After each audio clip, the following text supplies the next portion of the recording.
여러분, 한국은행이 0.5% 금리를 인상하는 빅스텝을 단행을 했잖아요. 시장의 분위기는요, 특히 부동산 시장의 분위기가 굉장히 달라졌어요. 지금 기준금리가 2.25%가 됐으니까 이게 대출금리는 6% 넘어서 7% 될 수도 있다. 이런 전망까지 나오니까요. 이게 굉장히 달라지는 모양새가 나오고 있습니다. 여러분, 이 지표 한번 보세요.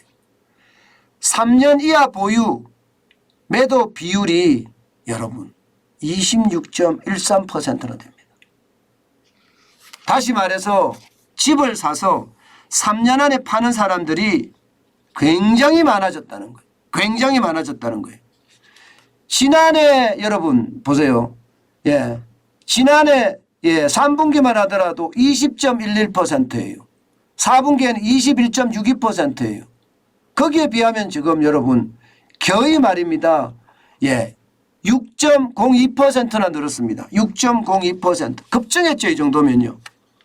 지금 2분기에 이렇게 된다는 것은 금리가 오르기 때문에 내가 빨리 집을 팔고 보자. 샀지만 집을 팔고 보자. 이렇게 생각한다는 뜻입니다. 여러분도 알다시피 작년 8월부터 금리가 올랐잖아요. 작년 8월에 올랐죠. 11월에 올랐죠. 1월에 올랐죠. 4월에 올랐죠. 5월에 올랐죠. 6월에 올랐죠. 이렇게 계속 연차적으로 올랐습니다. 그러니까 집을 산 사람들이 지금 결국 금리 때문에 이자 폭탄 때문에 못 견딘다. 이런 해석도 가능합니다. 특히 말입니다. 여러분 1년 이하 보유해서 집을 파는 사람들 보세요. 2021년 3분기에 7.16%였습니다. 그러던 것이 2022년 2분기에는 9.92%예요. 굉장히 많이 올랐어요. 1년 이하 보유했는데 집을 판다. 3년 이하 보유했는데 집을 판다. 이것은 여러분 결국 말입니다. 영끌족들이 집을 엄청나게 살 때 그때 생각이 들지 않으세요? 저는 그런 생각이 진짜 많이 드는 거예요. 진짜 그런 생각. 여러분 보시는 것처럼 시장은 지금 굉장히 빠르게 변화하고 있는 것 아닌가 이렇게까지 생각이 됩니다. 실제 여러분 직방에서 분석한 것을 보면요. 금리 때문에 집을 팔고 있다. 이게 어느 정도까지 증명이 됩니다. 여러분 이거 한번 보세요.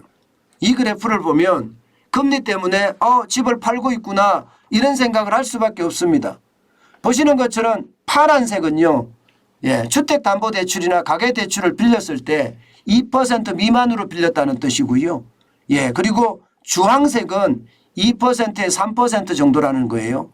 그리고 회색부터는 3% 이상으로 빌렸다는 이야기입니다. 3% 이상. 그러면 여러분 2021년 1분기를 한번 보자고요. 2021년 1분기. 당장 말입니다. 3% 이상이 지금 어마어마하게 많죠. 3% 이상이. 3% 이상 금리로 돈을 빌린 사람들이 83.3%나 돼요. 83.3%. 보시는 것처럼 3, 4% 미만, 3, 4% 사이에 빌린 사람들이 46.4%고요. 4, 5% 사이에서 빌린 사람들이 26.6%나 되고요. 그 다음에 5%에서 8%, 10% 이상 빌린 사람들도 많다는 이야기입니다. 그만큼 말입니다. 지금 이자에 대한 부담들이 굉장히 커졌고 거기에 대한 부담이 크니까 아이고 안 되겠다. 지금 집 팔아야 되겠다. 이런 생각이 드는 거죠. 더 이상 버티기가 어렵다. 그래서 백기를 든다. 뭐 이런 이야기도 충분히 이야기가 됩니다. 여러분 이렇게 집을 많이 팔잖아요. 이렇게 집을 1년 미만에 판다든가 혹은 3년 미만에 판다든가 이렇게 된다는 것은 여러분 결국 주식시장에 이어서 말입니다. 부동산 시장에서도 저는 침체기가 올 수밖에 없다고 보는 겁니다. 떨어질 수밖에 없다고 봐요. 지금보다가 더 떨어질 가능성이 커졌다. 저는 이렇게 봅니다. 그러니 영끌한 사람들도 금리 부담.